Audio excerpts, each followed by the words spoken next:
पौड़ी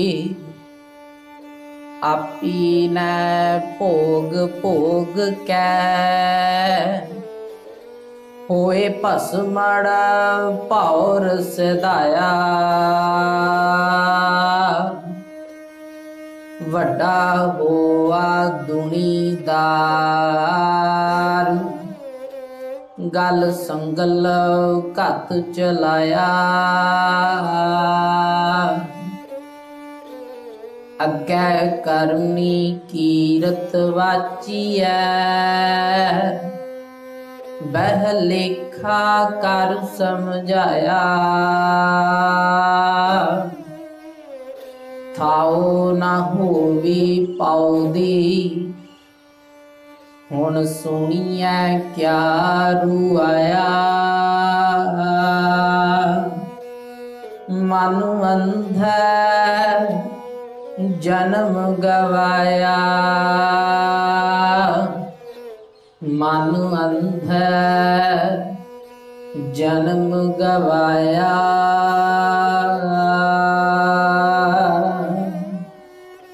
वाहिगुरु जी का खालसा वाहिगुरु जी की फतेह। परम सन्मान जो जुगो जुग अटल जबर छत्र तख्त दे मालक राजान राज पानान पान देवान देव उत्तमा महान। ऐसे वड्डी वड्याई वाले सतगुरु ज्ञान दे सागर नाम दे जहाज धन धन सतगुरु श्री गुरु ग्रंथ साहिब जी महाराज जी आदे पावन पवित्र दरबार दे अंदर सज बैठे गुरु प्यारे गुरु सवारे सतसंगी जनों अते जिथों कितों भी कोई भी माई भाई सुरत करके गुरु चरना विच गुरु दे शब्दां दे नाल जुड़िया है। आओ प्यार सहित एक बारा गुरु चरणा विच हाजरी लवाइए, अपनी होंद का सबूत दईए, अपने आप नूं गुरु दे बचन सरवण करन वास्ते तैयार करिए, चित बिरतियां नूं जोड़न दा यतन करिए। प्यार सहित आखिए जी सतनाम श्री वाहिगुरु साहिब जी।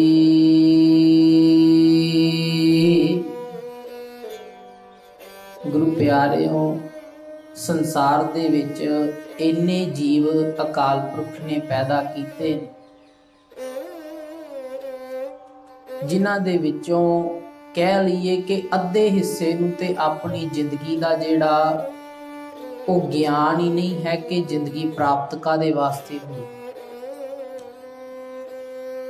भाव इन्ने क जिन्हों आपां कह दईए ना कि जे कोई वस्त सामने पई होवे साडे ते वो सानू नज़र ना आउंदी होवे ते कई बार चंगे भले सुजाखे जीव नूं भी कहना पैंदा भाई तू अन्ना हो गया तेनू नज़र नहीं आउंदा। ते इस करके वो संसार ते हुण भेजिया जीव नूं संसार ते जिहड़े कारज वास्ते है वो सारे धर्म इक्को ही कारज दसदे।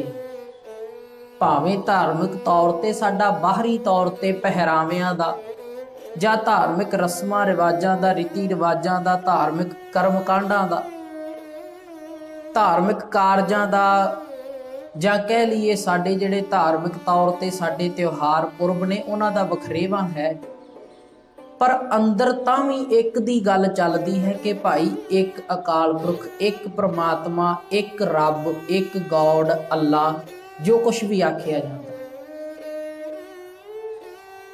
क्योंकि धर्म का कारज है असल जीव नूं अंदर दे नाल जोड़ना, अंदर दे असले दे नाल जोड़ना कि भाव अंदर की है साडे अंदर जिहड़ा धुर जाके एक जोत दे रूप विच टेक गया ना, जिहड़ा अकाल पुरख जिहड़ा रब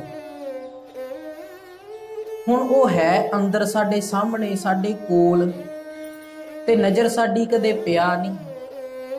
ਤੇ ਇਸ ਕਰਕੇ ਜੀਵ ਕਹਿ ਲਈਏ ਸੰਸਾਰ ਤੇ ਅੱਧੇ ਨਾਲੋਂ ਵੱਧ ਹਿੱਸਾ ਜਿਹੜਾ ਉਹ ਇਸ ਤਰ੍ਹਾਂ ਦਾ ਆ ਜਿਨ੍ਹਾਂ ਨੂੰ ਆਪਣੇ ਹੋਂਦ ਦਾ ਗਿਆਨ ਨਹੀਂ। ਫਿਰ ਜਿਹੜੇ ਲੋਕ ਧਾਰਮਿਕ ਨੇ ਉਹ ਮੇਰੇ ਵਰਗੇ ਕੇਵਲ ਆਪਣੀ ਲੋੜ ਅਨੁਸਾਰ ਧਾਰਮਿਕ ਨੇ ਕਿ ਭਾਈ ਅਸੀਂ ਇਸ ਧਰਮ ਦੇ ਵਿੱਚ ਜਨਮ ਲਿਆ ਹੈ ਤੇ ਅਸੀਂ ਇਸ ਧਰਮ ਦੇ ਜੀਵ ਹਾਂ ਤੇ ਕਾਰਜ ਅਸੀਂ ਸਾਰੇ ਦੁਨਿਆਵੀ ਕਰਨੇ ਆ, ਬਸ ਕਿਤੇ ਕਿਤੇ ਲੋੜ ਪੈ ਜਾਵੇ ਤੇ ਧਰਮ ਨੂੰ ਥੋੜਾ ਕੁ ਵਰਤ ਲੈਣਾ ਹੈ ਜਾਂ ਭਾਈ ਦਿਖਾਵਾ ਕਰ ਦੇਣਾ ਕਿ ਅਸੀਂ ਧਾਰਮਿਕ ਜੀਵ ਹਾਂ, ਅਸੀਂ ਧਰਮ ਦੇ ਅਨੁਸਾਰ ਕਾਰਜ ਕਰਦੇ ਹਾਂ। ਤੀਜਾ ਹਿੱਸਾ ਸੰਸਾਰ ਤੇ ਉਹਨਾਂ ਲੋਕਾਂ ਦਾ ਹੈ ਜਿਨ੍ਹਾਂ ਨੂੰ ਪਹਿਲੀ ਗੱਲ ਤੇ ਇਹ ਗਿਆਨ ਹੋ ਗਿਆ ਕਿ ਭਾਈ ਸੰਸਾਰ ਤੇ ਆਏਗਾ ਦੇ ਵਾਸਤੇ। ਦੂਜਾ ਉਹਨਾਂ ਨੂੰ ਫਿਰ ਮਾਰਗਦਰਸ਼ਨ ਕਰਨ ਵਾਲਾ, ਪਹੁੰਚਾਉਣ ਵਾਲਾ, ਜਿਹੜਾ ਰਸਤਾ ਦੱਸਣ ਵਾਲਾ ਕੋਈ ਪੁਰਖ ਵੀ ਮਿਲ ਗਿਆ।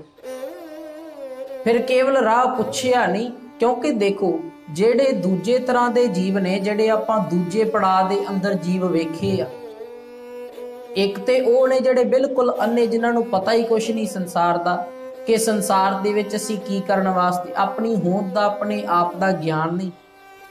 ਦੂਜੇ ਤਰ੍ਹਾਂ ਦੇ ਜੀਵਾਂ ਦੀ ਆਪਾਂ ਗੱਲ ਕੀਤੀ ਕਿ ਜਿਨ੍ਹਾਂ ਨੂੰ ਗਿਆਨ ਥੋੜਾ ਹੈ ਪਰ ਕੇਵਲ ਰਸਤਾ ਪੁੱਛ ਕੇ ਬੈਠ ਜਾਂਦੇ ਨੇ, ਤੁਰਦੇ ਨਹੀਂ।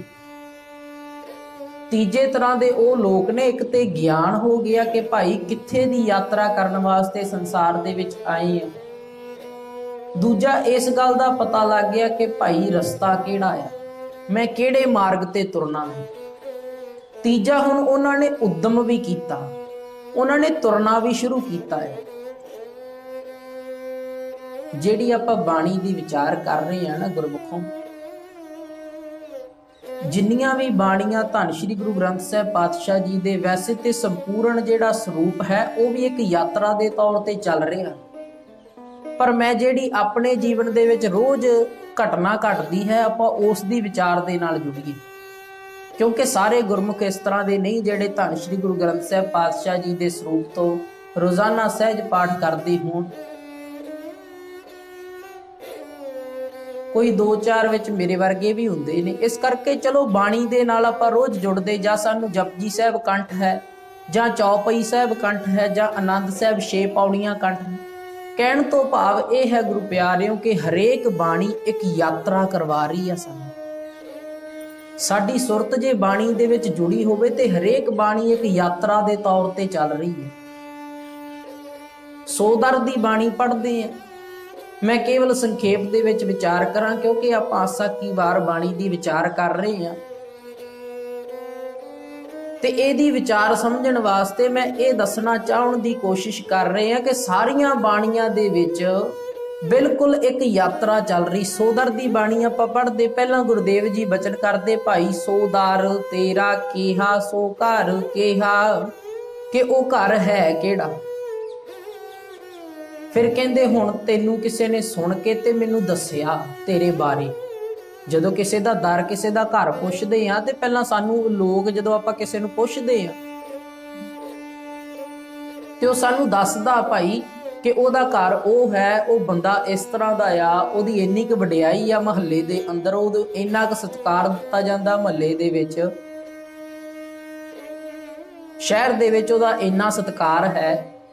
ਕਹਿੰਦੇ ਇਸੇ ਤਰ੍ਹਾਂ ਮੈਨੂੰ ਦੱਸਿਆ, ਸੁਣ ਵੱਡਾ ਆਖਿਆ ਸਭ ਕੋਏ। ਸੁਣ ਕੇ ਵੱਡਾ ਆਖਿਆ ਸਾਰਿਆਂ ਨੇ, ਮੈਨੂੰ ਸਮਝਾਉਣ ਦਾ ਯਤਨ ਕੀਤਾ ਕਿ ਭਾਈ ਅਕਾਲ ਪੁਰਖ ਵੱਡਾ ਹੈ।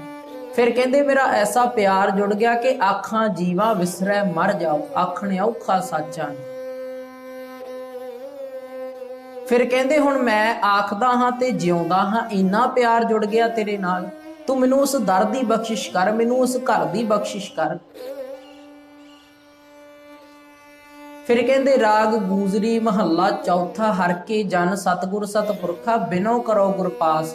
ਕਹਿੰਦੇ ਜੇ ਆਪਾਂ ਨਾਮ ਤੋਂ ਬਿਨਾ ਮਰ ਰਹੇ ਆ ਤੇ ਗੁਰੂ ਦੇ ਕੋਲੇ ਬੇਨਤੀ ਕਰੀਏ ਕਿ ਭਾਈ ਕਰ ਦਇਆ ਨਾਮ ਪ੍ਰਗਾਸ, ਕੇ ਮੈਨੂੰ ਨਾਮ ਦੀ ਬਖਸ਼ਿਸ਼ ਕਰ।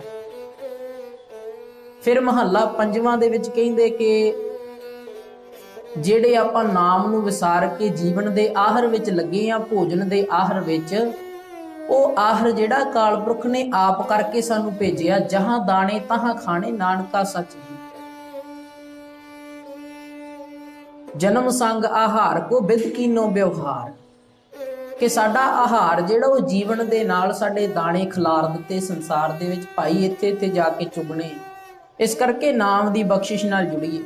फिर सो पुरख की गल आ गई कि वह पुरख केड़ा, हुण उस पुरख की विचार चलती है अगे। इस तरह सारी यात्रा बाणी की चल रही है। ये जिहड़ी आसा की वार बाणी की आपां विचार कर रहे हैं प्यारिओ, इस बाणी दे अंदर भी इसे तरह विचार चल रही आ, पर चलनी तां है जे आपां तीजी कैटेगरी दे पुरख बनांगे। जे आपां पहली ते दूजी छड्ड के, दूजे ਉਹ ने ਜਿਹੜੇ केवल पुछ के ते बैठ जाते रस्ते ते जाते नहीं, जिन्हां नूं भाई गुरदास जी कहंदे पूछत पथिक तह मार्ग ना धारै पग, प्रीतम के देश कैसे बात नूं सहजाइए। कहंदे भाई राह पुछ के ते तू उत्ते चलदा ते है नहीं राह ते। हुण किसे ने जाना होवे अमृतसर साहिब ते इत्थे लुधियाने चौंक दे विच खड़ के ते किसे दे कोलों रस्ता पुछिया, रस्ता पुछ के ते भाई अमृतसर साहिब किधर आ, उन्हें दस दिता कि भाई इस सड़क ते इन्ना क दूर जाएगा ते अमृतसर साहिब शहर आ जाएगा। ते पुरख खड़ गया, चौंक दे विच खड़ा रहा।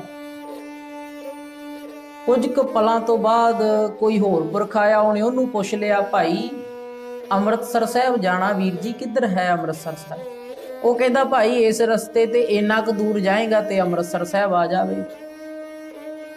वो फिर खड़ गया जाके, फिर कोई पुरख आया, उन्हें फिर ओनू भी पुछ लिया। हुण कोई पुरख रस्ते दे विच साइड ते खड़ के ओनू वेख रहा, हुण ओनू जाके समझाउंदा भाई जे तू बार बार पुछदा आ ते एक बार तुर के भी तां वेख, पुजेगा ते तां जे इथों तुरेगा। रोग ते तां मिटेगा जे तू वैद दी दसी हुई दिती हुई दवाई नूं खावेगा। ये तीजे तरह दे जिहड़े लोक ने, जिहड़े तीजे तरह दे जिहड़ा आपां कैटेगरी रखी उहदे विच लोक ने ये जिहड़े पुछ के ते गुरमुख बनन दे मार्ग दे उत्ते चलदे भी आ।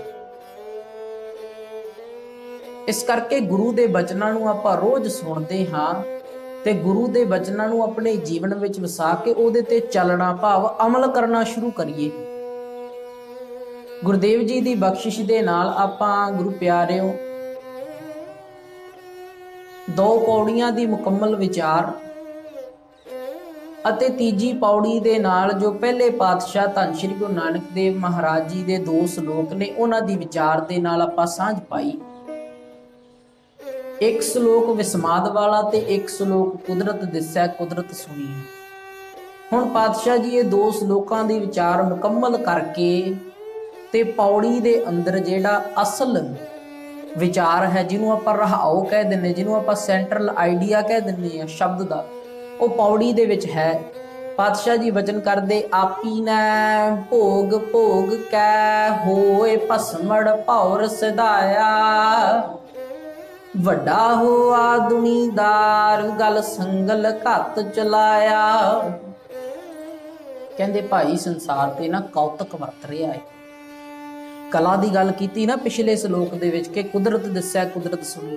कहंदे वो कला तो भी एक तां दी जिहड़ा कौतक वरत रहा संसार दे अंदर के आपी ने भोग भोग कै होए भस्मड़ भौर सिधाया, कि संसार दे विच होर दूजा नहीं कोई भी,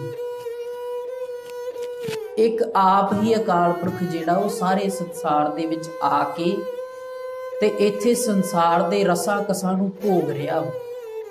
कहंदे जिन्ने भी शरीर संसार ते नज़र आ रहे ने ना, इन्हां सारियां दे विच वो अकाल पुरख आप आके संसार दे रसा कसां नूं भोग रहा, संसार दे पदार्थां नूं भोग रहा। ते भोग भोग के भस्मड़ कहंदे आ कि जिहड़ी मिट्टी है वो दोबारा मिट्टी दे विच रल गई। शरीर जिहड़ा जदों दोबारा मिट्टी हो गया ते जिहड़ा अंदर हंस चलसी डुमणा वाली जिहड़ी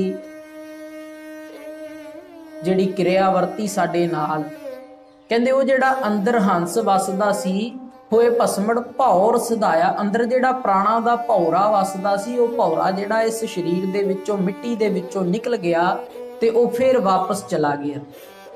कित्थों?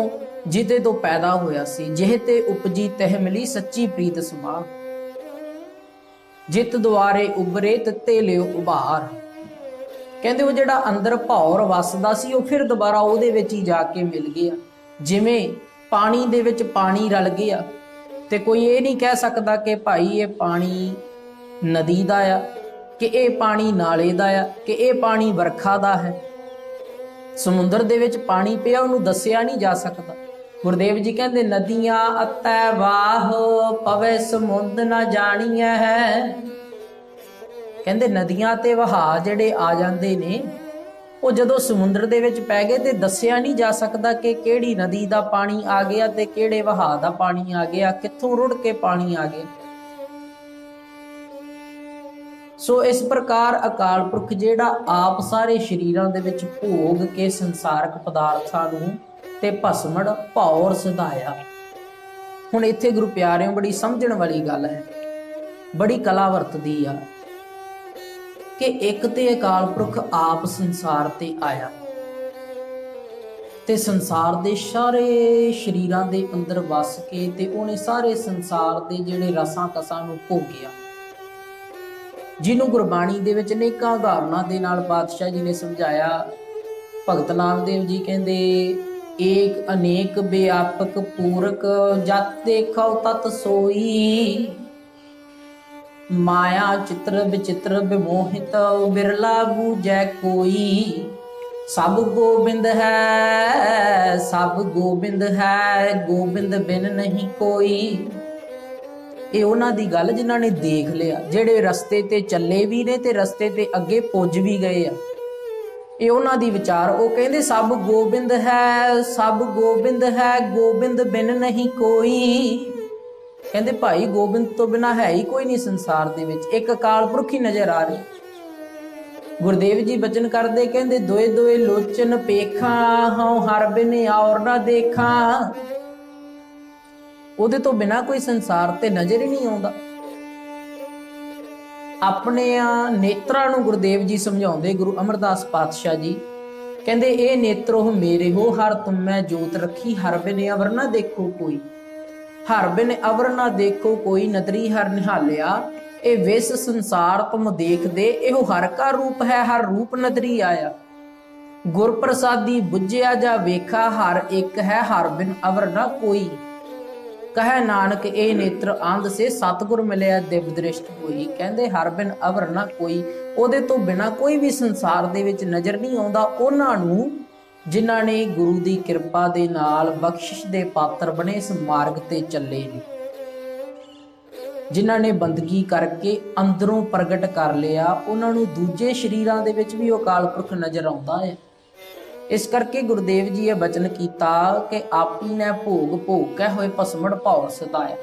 ਵਿਚਾਰ ਕਰਨ ਲੱਗੇ ਸਾਂ ਇੱਥੇ ਕਿ ਬੜੀ ਸਮਝਣ ਵਾਲੀ ਬੜੀ ਡੂੰਘੀ ਵਿਚਾਰ ਛੁਪੀ ਇਸ ਪਾਵਨ ਪੌੜੀ ਦੇ ਅੰਦਰ। ਪਾਤਸ਼ਾਹ ਜੀ ਨੇ ਇੱਥੇ ਪਹਿਲਾਂ ਬਚਨ ਕੀਤਾ ਕਿ ਭੋਗ ਭੋਗ ਕੇ ਹੋਏ ਭਸਮੜ ਭੌਰ ਸਿਧਾਇਆ, ਕਿ ਭਾਈ ਆਪ ਅਕਾਲ ਪੁਰਖ ਸਾਰੇ ਸੰਸਾਰ ਦੇ ਪਦਾਰਥ ਭੋਗਦਾ, ਸਾਰੇ ਜੀਵਾਂ ਵਿੱਚ ਵਸਦਾ। ਨਾਲ ਹੀ ਅਗਲਾ ਬਚਨ ਕਰਦੇ ਕਹਿੰਦੇ ਵੱਡਾ ਹੋਆ ਦੁਨੀਦਾਰ ਗਲ ਸੰਗਲ ਘੱਤ ਚਲਾਇਆ। ਕਹਿੰਦੇ ਫਿਰ ਆਪ ਹੀ ਅਕਾਲ ਪੁਰਖ ਸੰਸਾਰ ਤੋਂ ਇਸ ਜੀਵ ਨੂੰ, ਜਿਹੜਾ ਹੰਸ ਦੇ ਰੂਪ ਵਿੱਚ, ਜਿਹੜਾ ਭੌਰ ਦੇ ਰੂਪ ਵਿੱਚ ਅੰਦਰ ਪ੍ਰਾਣੀ ਵਸ ਰਿਹਾ ਸੀ, ਅੰਦਰ ਜਿਹੜੀ ਜੀਵ ਆਤਮਾ ਵਸ ਰਹੀ ਸੀ, ਕਹਿੰਦੇ ਉਹ ਬੜਿਆ ਦੁਨੀਦਾਰ ਹੋ ਗਿਆ। ਭਾਵ ਅੰਦਰੋਂ ਆਪਣੇ ਪਦਾਰਥਾਂ ਦੇ, ਆਪਣੇ ਪਰਿਵਾਰ ਦੇ ਨਾਲ ਜੁੜ ਗਿਆ, ਦੁਨੀਆਦਾਰ ਬਣ ਗਿਆ। ਫਿਰ ਕਹਿੰਦੇ ਇਸੇ ਨੂੰ ਹੀ ਉਸ ਅਕਾਲ ਪੁਰਖ ਨੇ ਗਲ ਸੰਗਲ ਘੱਤ ਚਲਾਇਆ। ਗਲ ਦੇ ਵਿੱਚ ਸੰਗਲ ਪਾ ਕੇ ਲੈ ਕੇ ਜਾ ਰਹੇ। ਇੱਥੇ ਕੋਈ ਲੋਹੇ ਦੇ ਸੰਗਲ ਨਹੀਂ ਜਾਂ ਕਿਸੇ ਧਾਤ ਦੇ ਬਣੇ ਹੋਏ ਸੰਗਲ ਨਹੀਂ ਗੁਰਮੁਖੋਂ। ਗੱਲ ਇਸ ਤਰ੍ਹਾਂ ਵਾ ਕਿ ਜਿਵੇਂ ਸੰਸਾਰ ਦੇ ਜਦੋਂ ਬੰਧਨ ਪੈ ਜਾਣ, ਜਿਵੇਂ ਕੋਈ ਕਿਸੇ ਚੀਜ਼ ਦੇ ਮੋਹ ਦੇ ਵਿੱਚ ਜਕੜਿਆ ਹੋਵੇ ਤੇ ਜਦੋਂ ਉਹਦੇ ਵਿੱਚੋਂ ਨਿਕਲਣਾ ਹੋਵੇ ਤੇ ਉਹ ਸੰਗਲ ਤੋੜਾਉਣ ਵਾਲੀ ਗੱਲ ਹੁੰਦੀ ਹੈ। ਹੁਣ ਜਦੋਂ ਸਰੀਰ ਦੇ ਵਿੱਚੋਂ ਜਿੰਦ ਨਿਕਲ ਕੇ ਜਾਂਦੀ ਹੈ ਤਾਂ ਬਹੁਤ ਔਖਾ ਹੈ। ਕਹਿੰਦੇ ਸਭ ਤੋਂ ਭਿਆਨਕ ਸਮਾਂ ਹੈ ਜਦੋਂ ਸਰੀਰ ਦੇ ਵਿੱਚੋਂ ਜਿੰਦ ਨਿਕਲ ਕੇ ਜਾਂਦੀ। ਬੜਾ ਦੁੱਖ, ਬੜਾ ਦਰਦ ਲੱਗਦਾ ਪ੍ਰਾਣੀ, ਕਿਉਂਕਿ ਜਿੰਨਾ ਸਾਡਾ ਮੋਹ ਪਿਆ ਸੰਸਾਰ ਦੇ ਨਾਲ, ਇਹ ਸੰਗਲ ਪਾ ਕੇ ਲਿਜਾਉਣ ਵਾਲੀ ਗੱਲ ਆ। ਹੁਣ ਦੇਖੋ ਵਿਚਾਰ ਇਹ ਸਮਝਣ ਵਾਲੀ ਹੈ ਕਿ ਜੇ ਤਾਂ ਅਕਾਲ ਪੁਰਖ ਆਪ ਸੰਸਾਰ ਤੇ ਆਇਆ, ਸਾਰੇ ਜੀਵਾਂ ਦੇ ਵਿੱਚ ਆਪ ਰਸ ਭੋਗੇ, ਆਪ ਪਦਾਰਥ ਭੋਗੇ, ਫਿਰ ਆਪਣੇ ਆਪ ਨੂੰ ਹੀ ਆਪ ਹੀ ਸੰਗਲ ਪਾ ਕੇ ਤੇ ਆਪ ਹੀ ਇੱਥੋਂ ਚਲਾ ਗਿਆ। ਵਿਚਾਰ ਨੂੰ, ਰਹੱਸ ਨੂੰ ਥੋੜਾ ਗੁਰਬਾਣੀ ਦੀ ਸੇਧ ਤੇ ਆਪਾਂ ਸਮਝਣ ਦਾ ਯਤਨ ਕਰੀਏ, ਕਿਉਂਕਿ ਅਖੀਰਲਾ ਜਿਹੜਾ ਪੌੜੀ ਦੇ ਵਿੱਚ ਨਾ ਅਖੀਰਲੀ ਪੰਕਤੀ ਆਉਂਦੀ, ਅੱਧੀ ਪੰਕਤੀ, ਜਿਹਨੂੰ ਪੌੜੀ ਦਾ ਰਹੱਸ ਕਿਹਾ ਜਾਂਦਾ, ਜਿਹਦੇ ਵਿੱਚ ਅਸਲ ਵਿਚਾਰ ਛੁਪੀ ਹੁੰਦੀ ਹੈ। ਉਸ ਪੰਕਤੀ ਦੇ ਵਿੱਚ ਗੁਰਦੇਵ ਜੀ ਨੇ ਬਚਨ ਕੀਤਾ, ਕਹਿੰਦੇ ਮਨ ਅੰਧਾ ਜਨਮ ਗਵਾਇਆ। ਮਨ ਅੰਧਾ, ਮਨ ਅੰਨਿਆ, ਤੂੰ ਆਪਣਾ ਜਨਮ ਗਵਾ ਲਿਆ ਹੈ। ਹੁਣ ਮਨ ਅੰਨਾ ਏਦਾਂ ਹੋਇਆ ਜੀ, ਦੋਵੇਂ ਪੰਕਤੀਆਂ ਦੀ ਇਹ ਵਿਚਾਰ ਰਲਦੀ, ਆਪਾਂ ਨਾਲ ਜੋੜ ਲਈਏ ਕਿ ਅਕਾਲ ਪੁਰਖ ਸਾਡੇ ਅੰਦਰ ਵਸਦਾ। ਪੁਰਾਣਾਂ ਦੇ ਵਿੱਚ ਇੱਕ ਕਥਾ ਲਿਖੀ ਆ, ਮੈਂ ਆਪ ਜੀ ਦੇ ਸਨਮੁਖ ਰੱਖਾਂ ਤੇ ਵਿਚਾਰ ਸੌਖੀ ਹੋ ਜਾਵੇ ਸਾਡੇ ਸਮਝਣ ਵਾਸਤੇ, ਕਿ ਭਗਵਾਨ ਨੇ ਇੱਕ ਵਾਰ ਸ਼ੈਤਾਨ ਦੇ ਨਾਲ ਯੁੱਧ ਛਿੜਕਿਆ ਭਗਵਾਨ ਦਾ, ਤੇ ਭਗਵਾਨ ਜੀ ਭੱਜਦੇ ਭੱਜਦੇ ਆਪਣੇ ਹੋਰ ਸਾਥੀਆਂ ਦੇਵਤਿਆਂ ਦੇ ਕੋਲ ਗਏ। ਇਸ ਤਰ੍ਹਾਂ ਪੁਰਾਣਾਂ ਦੇ ਵਿੱਚ ਲਿਖੀ ਆ, ਸਮਝਣ ਮਾਤਰ ਆਪਾਂ ਕੇਵਲ ਜਿਹੜਾ ਉਦਾਹਰਣ ਲੈ ਲਈ। ਕਹਿੰਦੇ ਭਗਵਾਨ ਜੀ ਜਿਹੜੇ ਨਾ ਹੋਰ ਦੇਵਤਿਆਂ ਦੇ ਪਾਸ ਗਏ ਤੇ ਉਹਨਾਂ ਨੂੰ ਪੁੱਛਿਆ ਕਿ ਭਾਈ ਮੈਂ ਕਿੱਥੇ ਜਾ ਕੇ ਲੁਕਾਂ,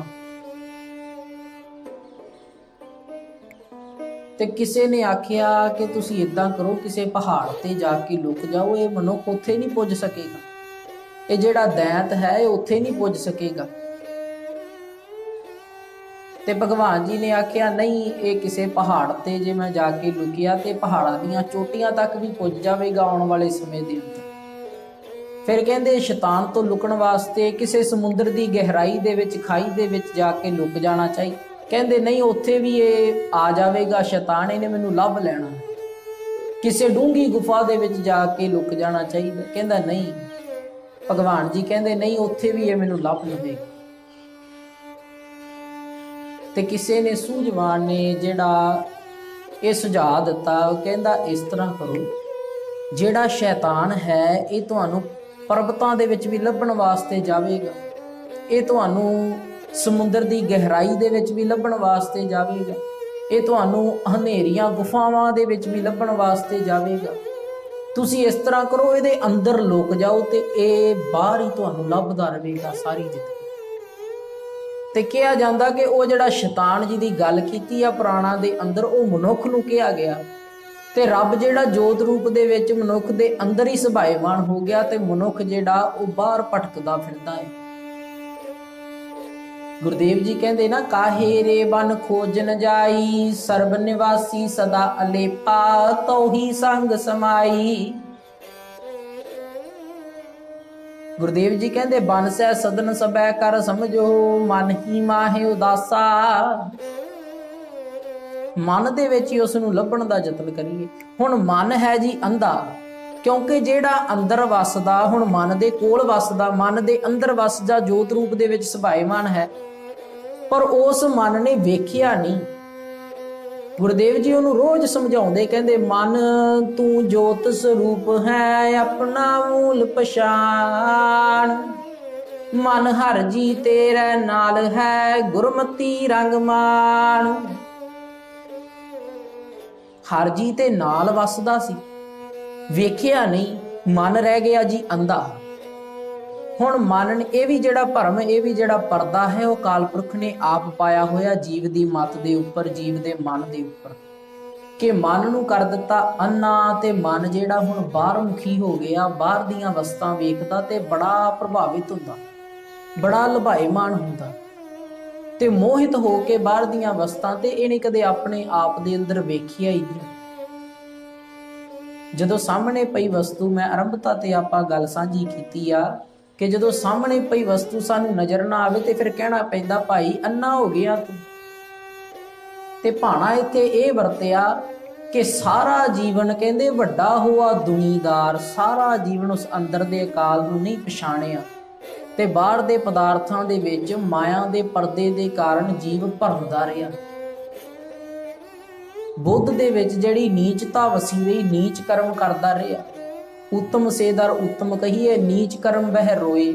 ਫਿਰ ਹੁਣ ਜਿਹੜਾ ਰੋਣਾ ਹੋਵੇਗਾ ਜੀਵਨ ਦੇ ਅੰਦਰ, ਤੇ ਉਹੋ ਹੀ ਰੋਣਾ ਹੁਣ ਸਤਿਗੁਰੂ ਜੀ ਅਗਲੀ ਪੰਕਤੀ ਵਿੱਚ ਸਮਝਾਉਂਦੇ इस विचार दे नाल आपां लगभग मुकम्मल तौर ते कोशिश कीती है समझण दी कि गुरुदेव जी कहंदे आप अकाल पुरख वसदा सारे शरीरां दे विच है, पर जिहड़ा मन है ये मन जिहड़ा जीव नूं अंदर वेखण नहीं दिंदा, ये मन अंधा हो गया, भाव अंदर नहीं वेखदा, बाहर दे पदार्थां विच भटक के ते वड्डा होआ दुनीदार। फिर जदों मोह पै जांदा फिर कहंदे गल संगल घत च लाया। भाव ये बुद्ध जिहड़ी आप अकाल पुरख ने जीव दे मन दे उपर पर्दा पा के, मत दे उपर पर्दा पा के ते जीव नूं वेखना सोचना ये सब हटा दिता। हुण गुरु ने बख्शिश करनी सी कि जिहड़े मन दे भरम ने, मत दे पर्दे ने, इन्हां नूं किवें दूर करना, ते मन दे विच चानण कादा चानण होवेगा फिर ज्ञान दा, क्योंकि हनेरा साडे अंदर है अज्ञानता दा, ते हनेरे दे विच चंगा भला सुजाखा भी जिहड़ा वो अन्ना बन जांदा, उहनूं कुछ नज़र नहीं आउंदा। इस करके इस हनेरे दे कारण जीव नूं अंदर बैठा रब, अंदर बैठा अकाल पुरख नज़र नहीं आया। हुण अगे जीव दे नाल बणिया की, कहंदे अगे करनी कीरत वाचीऐ, बह लेखा कर समझाया, थाओ ना हो भी पौदी, हुण सुनिए क्या रू आया। कहंदे अगे करनी कीरत वाचीऐ, अगे भाई हुण इस मन दे राही असीं जिहड़े, क्योंकि मन ही जिहड़ा है साडे शरीर दा, साडी सुरत दा राजा सुल्तान है।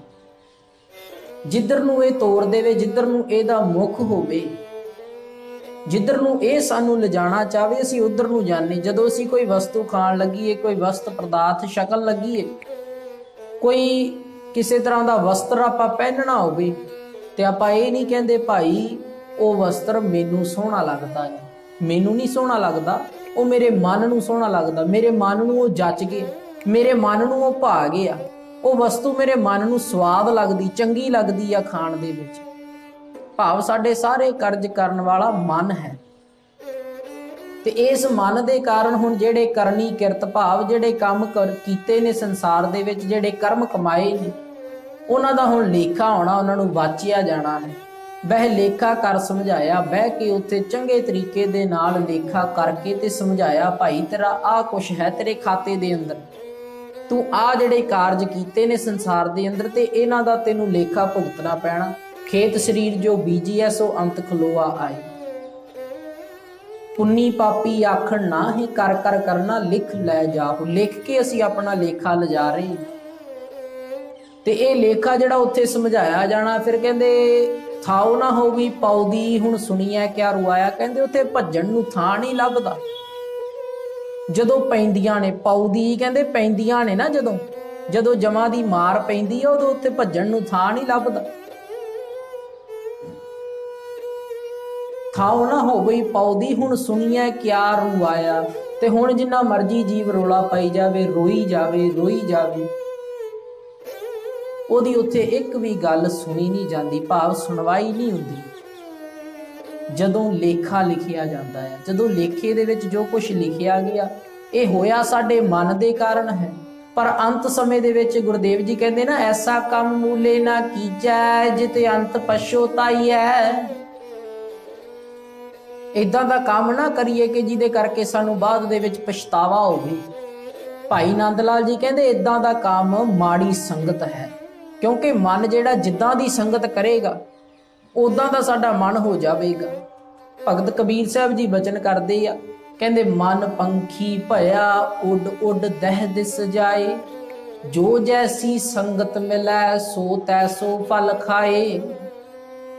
कहंदे समझ लो कि मन एक पंछी दे वांग है, ते ये जिहड़ा पंछी है जदों उड जांदा उड उड दह दिस जाए, दसां दिशावां दे विच भटकदा, ते जेड़े दरख्त ते जाके बैठेगा, जे अंब दे दरख्त ते बैठा है ते अंब ही खाएगा, जे सेब दे दरख्त ते बैठा ते सेब ही खाएगा, ते जे किसी कौड़े किसी कुड़त्तन दे वृक्ष ते किसी कुड़त्तन भरे दरख्त ते बैठ गया जिहदे फल कौड़े ने, ते फिर ओह ही छकेगा है, फिर उस तो बाद इनू पछतावा होवेगा। कहंदे इस करके मन जिहड़ा जिहदी आपां संगत करनी आरंभ कर दईए ना, ਉਹਦੇ ਵਰਗਾ ਸਾਡਾ ਮਨ ਹੋਣਾ ਸ਼ੁਰੂ ਹੋ ਜਾਂਦਾ ਹੈ। ਭਾਈ ਨੰਦ ਲਾਲ ਜੀ ਕਹਿੰਦੇ आ हजूम बद के शैतानी बवद, आकबत अजवे पशेमानी बवद। कहते आ हजूम, कहते ओ हजूम, ओ इकट्ठ भैड़ा है जिथे शैतानी दियां गल्लां हुंदियां होण ते जीव जे ओहदे विच जाके बैठदा ते कहते निश्चित है कि इनू अंत समय परेशानी जड़ी पछतावा जड़ा वो भुगतना पवेगा। इनू पछतावा होवेगा इस गल दा कि भाई मैं ऐसी माड़ी संगत दे विच क्यों बैठा। ये साडी करनी कीरत बनदी है। जदों आपां किसी दी संगत करनी शुरू करदे फिर साडे कारज, साडीआं आदतां, साडीआं हरकतां ओहदे वर्गियां होणीआं शुरू हो जांदियां। फिर ओहदा जिहड़ा प्रभाव पैंदा ओहदे करके साडी करनी कीरत बनदी, साडे काम उदां दे बनदे। इस करके गुरुदेव जी बचन करदे, भाई मन अंधा जन्म गवाया,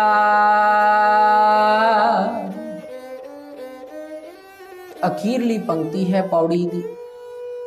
ते असल सिट्टा जो सारी सलोकां ते सारी पौड़ियां दा तीजी पौड़ी तक दा जेड़ा ये सिट्टा पातशाह जी ने दस दिता, कहंदे मन अंधा है जन्म गवाया। जीव जेड़ा वो इस अन्ने मन दे करके नाल बैठे नाल वसदे उस अकाल पुरख रब नूं नहीं वेखदा ते संसार दे पदार्थां दे पिछे सारा दिन लोभ दे करके, लालच दे करके ते पराए पदार्थां नूं लुटदा फिरदा है, उन्हां पदार्थां दे मगर भज्जिया फिरदा है। इस मन दे करके जीव ये सारे कारज करदा फिरदा है। जिवें आप जी दे नाल एक वेले एक कथा सांझी कीती सी कि अष्टावक्र होया इतिहास दे अंदर, बड़ा ज्ञानी गुणी ज्ञानी जिहड़ा पंडित सी, विद्वान सी। इहने जिहड़ा राजे विक्रमादित्य दे दरबार दे विच जा करके ते उस दरबार दे सब तो महान पंडित नूं जिहड़ा वो विद्वता दे विच ज्ञान गोष्ठी दे विच उहनूं हराया, उहनूं मात दित्ती। क्योंकि वो जिहड़ा बहुत हंकारी सी, जिहड़ा पंडित सामने सी, जिहड़ा राजा विक्रमादित्य दे विच राज विच पुराना पंडित सी, वो बहुत ज़्यादा हंकारी हो गया सी। वो लोकां दे नाल अपने पोथियां गड्डे ते लद के विचार करन वास्ते तुरदा सी ते वो विचार करदिआं जिहदे नाल विचार करदा सी उहनूं जे वो हार जांदा सी ते ओहदियां पोथियां खोह के ते उहनूं मौत दी सज़ा दिंदा सी। ते अष्टावक्र ने उहनूं हराया। राजे विक्रमादित्य दा दरबार सजिया, बड़े बड़े गुणी ज्ञानी राजे महाराजे आके उत्थे बैठे। जदों अष्टावक्र दरबार दे विच वड़िया ते सारे वेख के हसन लग गए। जदों सारे वेख के हसन लग गए ते अष्टावक्र ने आखिया, राजन मैं सोचिया सी तेरे दरबार विच बड़े गुणी ज्ञानी बड़े महान पुरख होणगे, पर ये ते सारे चमियार बैठे ने। बड़ा हैरान होया राजा, बाकी सारियां नूं भी हैरानी हुई कि इहने सानूं चमार आख दिता। बड़ा गुस्सा बड़ा रोह भी पैदा होया। कहंदा जेड़ा मेरा चम वेख के हस रहा है उन्हें मेरी बुद्धि नहीं वेखी, ते जेड़ा चम वेख के सौदा करता है उसनूं चमार कहा जाता है। कहंदे सारे चमार बैठे ने। राजा बड़ा प्रसन्न होया ये विचार सुन के। फिर गोष्ठी हुई, उस पंडित नूं हरा दिता ते राजे ने इस नूं गुरु धारण कर लिया। जदों इस नूं गुरु धारण कीता ते राजा इस नूं कहंदा कि गुरु दक्षिणा दे विच आप जी नूं की दवां। राजे नूं कहंदा जो वस्त तेरे कोल फालतू आ ना तन मन ते धन दे विचों ਉਹ तू मैनू दे दे। ये कहंदा मैं परिवार दे नाल विचार करके ते फिर तुहानूं दसांगा। राजा अपनी पत्नी दे पास गया, उहनूं आखदा कहंदा कि अष्टावक्र मेरा गुरु है अज तो ते मैं उहनूं गुरु दक्षिणा देनी आ, मैं उहनूं की दवां। तन मन ते धन दे विचों मेरे कोल किहड़ी वस्त जिहड़ी वो फालतू है। वो कहंदी जे तुसीं तन दे दिता ते तुसीं साडे नहीं रहना, सारा दिन तुसीं जिहड़ा अष्टावक्र दी सेवा दे विच रहोगे। जदों वो हुक्म करेगा तो उदों तुसीं मैनूं मिल सकदे जे, घर आ सकदे जे, अपने पुत्रां धीआं कोल आ सकदे। कहंदी इस करके तन ना देना। फिर धन की गल आई। कहंदी जे धन दे दिता तो असीं राज किवें करांगे, असीं ते रुल जावांगे, असीं ते मंगते हो जावांगे राजे तो। फिर जदों गल आई मन दी ते हुण मन सोचदे आ कि ना ते असीं कदे मन नूं वेखिया ते ना ही मन साडे किसे काम आया अज तक, इस करके मन दे देना चाहिए। राजा विक्रमादित्य गया अष्टावक्र दे कोल, कहंदा जी तुसी मेरा मन लै लो, मन जिहड़ा है मेरे कोल फालतू है, इसका कोई कारज नहीं, इसका कोई काम नहीं। हुण अज्ञानी है ना, उहदे विच ज्ञान नहीं। गुरुदेव जी कहंदे साडे मन दे अंदर अज्ञान दा हनेरा, अन्ना है मन, जिहड़ा मन अंधा है, जन्म गवाया। अष्टावक्र नूं आख दिता। अगले दिन राजा किसी शिकार ते चला, अष्टावक्र नूं नाल लिया, क्योंकि हुण जिहड़ा गुरु है, हुण जिहड़ा करीबी है अष्टावक्र राजे विक्रमादित्य दा, अष्टावक्र नूं नाल लिया। राजा अपने दरबार तो बाहर निकलिया, बाहर निकल के ते अपने घोड़े दे ਜਿਹੜਿਆਂ ਵਾਗਾਂ ਨੇ ਉਹਨਾਂ ਦੇ ਵਿੱਚ ਪੈਰ ਰੱਖਿਆ ਤੇ ਘੋੜੇ ਦੇ ਉੱਪਰ ਰਾਜਾ ਚੜਨ ਲੱਗਾ। ਅਸ਼ਟਾਵਕਰ ਨੇ ਬਾਹ ਫੜ ਲਈ, ਕਹਿੰਦਾ ਕੀ ਕਰਨ ਲੱਗਾ ਹੈ? ਕਹਿੰਦਾ ਜੀ ਮੈਂ ਘੋੜੇ ਤੇ ਚੜ ਕੇ ਤੇ ਸ਼ਿਕਾਰ ਕਰਨ ਵਾਸਤੇ ਚੱਲਾਂ। ਕਹਿੰਦਾ ਕਾਰਨ? ਕਹਿੰਦਾ ਜੀ ਮੇਰਾ ਨਾ ਮਨ ਕਰ ਰਿਹਾ ਕਿ ਮੈਂ ਸ਼ਿਕਾਰ ਕਰਨ ਵਾਸਤੇ ਜਾਵਾਂ। ਕਹਿੰਦਾ ਭਾਈ ਰਾਜਨ, ਇਹ ਤਾਂ ਬੜੀ ਗਲਤ ਗੱਲ ਹੋਈ, ਤੂੰ ਮਨ ਤੇ ਮੈਨੂੰ ਦੇ ਦਿੱਤਾ ਤੇ ਫਿਰ ਮਨ ਕਿਵੇਂ ਕਰ ਸਕਦਾ ਹੈ? ਹੁਣ ਮਨ ਤਾਂ ਉਹ ਕਹੇਗਾ ਨਾ, ਮਨ ਤਾਂ ਉਹ ਮੰਨੇਗਾ ਜੋ ਮੈਂ ਆਖਾਂਗਾ, ਤੂੰ ਮਨ ਦੇ ਦਿੱਤਾ ਹੈ। ਇਸ ਕਰਕੇ ਜਿਹੜੀ ਸਾਰੀ ਵਿਚਾਰ ਸਾਡੀ ਹੈ ਜੀਵਨ ਦੀ, ਜਿਹੜਾ ਵੀ ਅਸੀਂ ਕਾਰਜ ਕਰਦੇ ਉਹ ਸਾਡਾ ਮਨ ਕਰਦਾ। ਹੁਣ ਮਨ ਨੂੰ ਆਪਾਂ ਗੁਰੂ ਪਿਆਰਿਓ ਮਾਰਨਾ ਨਹੀਂ ਹੈ, ਭਾਵ ਮਨ ਨੂੰ ਧੱਕਾ ਨਹੀਂ ਲਾਉਣਾ, ਜ਼ੋਰ ਨਹੀਂ ਪਾਉਣਾ, ਹੱਠ ਜੋਗ ਨਹੀਂ ਕਰਨਾ ਕਿ ਸਮਾਧੀਆਂ ਲਾ ਕੇ ਬੈਠ ਜਾਈਏ ਜਾਂ ਧੂਣੀਆਂ ਤਪਾ ਕੇ ਬੈਠ ਜਾਈਏ ਜਾਂ ਸਰੀਰ ਨੂੰ ਸਵਾਹ ਮੰਨ ਲਈਏ। ਇਹ ਹੈ ਮਨ ਦੇ ਨਾਲ ਜ਼ੋਰ ਅਜ਼ਮਾਇਸ਼ ਕਰਨੀ, ਭਾਵ ਧੱਕਾ ਕਰਨਾ। ਮਨ ਅੰਧਾ ਹੈ ਤੇ ਅੰਧਾ ਮਨ ਜਿਹੜਾ ਇਸ ਸੰਸਾਰ ਦੇ ਪਦਾਰਥਾਂ ਵਿੱਚ ਗਰਸਿਆ ਹੋਇਆ। ਆਪਾਂ ਕੀ ਕਰਨਾ ਗੁਰੂ ਪਿਆਰਿਓ? ਗੁਰਮਤ ਦੇ ਅਨੁਸਾਰ ਮਨ ਨੂੰ ਦੇਣਾ ਹੈ ਚਾਨਣ ਸ਼ਬਦ ਦਾ, ਮਨ ਨੂੰ ਦੇਣਾ ਹੈ ਗਿਆਨ ਦਾ ਚਾਨਣ, ਗੁਰੂ ਦੇ ਗਿਆਨ ਦਾ ਚਾਨਣ। ਕਿਉਂਕਿ ਗੁਰੂ ਸਾਹਿਬ ਕਹਿੰਦੇ ਗੁਰ ਬਿਨ ਘੋਰ ਅੰਧਾਰ, ਗੁਰੂ ਬਿਨ ਸਮਝ ਨਾ ਆਵੈ, ਗੁਰ ਬਿਨ ਸੁਰਤ ਨਾ ਸਿੱਧ, ਗੁਰੂ ਬਿਨ ਮੁਕਤ ਨਾ ਪਾਵੇ। ਤੇ ਆਸਾ ਦੀ ਵਾਰ ਦੀ ਆਰੰਭਤਾ ਤੇ ਦੂਜੇ ਸ਼ਲੋਕ ਵਿੱਚ ਪਾਤਸ਼ਾਹ ਜੀ ਇਹੋ ਬਖਸ਼ਿਸ਼ ਕਰਦੇ ਆ ਨਾ ਕਿ ਜੇ 100 ਚੰਦਾ ਉਗਵੇ ਸੂਰਜ ਚੜੇ 1000, ਇਤੇ ਚਾਨਣ ਹੁੰਦੇ ਆ ਗੁਰ ਬਿਨ ਘੋਰ ਅੰਧਾਰ। ਇਸ ਕਰਕੇ ਮਨ ਨੂੰ ਜਿਹੜਾ ਉਹ ਗੁਰੂ ਦੇ ਗਿਆਨ ਦਾ ਚਾਨਣ ਦੇਈਏ, ਗੁਰੂ ਦੇ ਕੋਲੋਂ ਸਿੱਖੀਏ ਕਿ ਮਨ ਨੂੰ ਕਿਸ ਤਰ੍ਹਾਂ ਚਲਾਉਣਾ ਹੈ, ਮਨ ਨੂੰ ਆਪਣੇ ਵਸ ਦੇ ਵਿੱਚ ਕਿਵੇਂ ਰੱਖਣਾ। ਬਚਨ ਆਉਂਦਾ ਆਸਾ ਕੀ ਵਾਰ ਦੇ ਵਿੱਚ ਇੱਕ ਪੌੜੀ ਦੇ ਰੂਪ ਦੇ ਵਿੱਚ, ਸੇਵ ਕੀਤੀ ਸੰਤੋਖੀ ਜਿਨੀ ਸੱਚੋ ਸੱਚ ਤੇ ਆਇਆ, ਉਹਨੀ ਮੰਦਾ ਪੈਰ ਨਾ ਰੱਖੇ, ਉਹ ਕਰ ਸੁਕ੍ਰਿਤ ਧਰਮ ਕਮਾਇਆ, ਉਹਨੀ ਦੁਨੀਆ ਤੋੜੇ ਬੰਧਨਾ, ਅੰਨ ਪਾਣੀ ਥੋੜਾ ਖਾ। ਮਨ ਨੂੰ ਇਹ ਸਮਝਾਉਣਾ ਹੈ, ਮਨ ਨੂੰ ਇਹ ਸਮਝਾਉਣਾ ਕਿ ਭਗਤਾਂ ਕੀ ਚਾਲ ਨਿਰਾਲੀ, ਚਾਲਾ ਨਿਰਾਲੀ ਭਗਤਾਂ ਕੇਰੀ, ਬਿਖਮ ਮਾਰਗ ਚੱਲਣਾ, ਲੱਭ ਲੋਭ ਅਹੰਕਾਰ ਤਜ ਤ੍ਰਿਸ਼ਨਾ, ਬਹੁਤ ਨਾਹੀ ਬੋਲਣਾ। ਮਨ ਨੂੰ ਇਹ ਸਮਝਾਉਣਾ ਕਿ ਭਾਈ ਲੱਭ ਲੋਭ ਅਹੰਕਾਰ ਤ੍ਰਿਸ਼ਨਾ ਨੂੰ ਛੱਡ ਦੇ, ਤੇ ਇਹ ਗੁਰੂ ਦੇ ਗਿਆਨ ਰਾਹੀਂ ਸਮਝਾਉਣਾ ਹੈ। ਇਸ ਕਰਕੇ ਇਸ ਮਨ ਨੂੰ ਸੁਜਾਖਾ ਕਰੀਏ, ਭਾਵ ਨੇਤਰਾਂ ਵਾਲਾ ਕਰੀਏ, ਅੱਖਾਂ ਵਾਲਾ ਕਰੀਏ, ਗੁਰੂ ਦੇ ਕੋਲੋਂ ਗਿਆਨ ਦੀਆਂ ਅੱਖਾਂ ਲੈ ਕੇ ਤੇ ਇਸ ਮਨ ਨੂੰ ਸਮਝਾਇਆ ਜਾ ਸਕਦਾ ਕਿ ਭਾਈ ਅੰਦਰ ਜਿਹੜੀ ਜੋਤ ਵਸਦੀ ਆ, ਉਸ ਜੋਤ ਨੂੰ ਵੇਖਿਆ ਕਰ, ਉਸ ਜੋਤ ਨੂੰ ਵੇਖ ਕੇ ਖੁਸ਼ ਹੋਇਆ ਕਰ, ਆਨੰਦ ਦੇ ਵਿੱਚ ਰਿਹਾ ਕਰ। ਪਦਾਰਥਾਂ ਵਾਸਤੇ ਸਾਰਾ ਦਿਨ ਅਸੀਂ ਆਪਣੇ ਜੀਵਨ ਨੂੰ ਜਿਹੜਾ ਉਹ ਬਰਬਾਦ ਕਰਦੇ ਫਿਰ ਰਹੇ ਹਾਂ, ਸਾਰਾ ਦਿਨ ਪਦਾਰਥਾਂ ਦੇ ਪਿੱਛੇ ਭੱਜੇ ਫਿਰਦੇ ਹਾਂ। ਇਸ ਕਰਕੇ ਮਨ ਨੂੰ ਇਹ ਸਮਝਾਈਏ, ਗੁਰੂ ਪਾਤਸ਼ਾਹ ਜੀ ਕਿਰਪਾ ਕਰਨ। ਇਤਨੀਆਂ ਕੁ ਬੇਨਤੀਆਂ ਪ੍ਰਵਾਨ ਕਰਨੀਆਂ ਹੋਈਆਂ, ਬੇਅੰਤ ਪ੍ਰਕਾਰ ਦੀਆਂ ਭੁੱਲਾਂ ਦੀ ਮਾਫੀ ਬਖਸ਼ਣੀ। ਗੁਰੂ ਕੀ ਸੰਗਤ ਸਤਿਗੁਰੂ ਪਾਤਸ਼ਾਹ ਜੀ ਆਪ ਜਾਗਤ ਜੋਤ ਜਪੈ ਨਿਸਬਾਸੁਰ, ਏਕ ਬਿਨਾ ਮਰ ਨੈਕ ਨਾ ਆਨੈ, ਖਾਲਸੇ ਨੂੰ ਹੁਕਮ ਹੈ। ਤੇ ਇਸ ਜਾਗਤ ਜੋਤ ਦੇ ਨਾਲ ਜੁੜੇ ਹਾਂ, ਬਖਸ਼ਣ ਦੇ ਸਮਰੱਥ ਨੇ।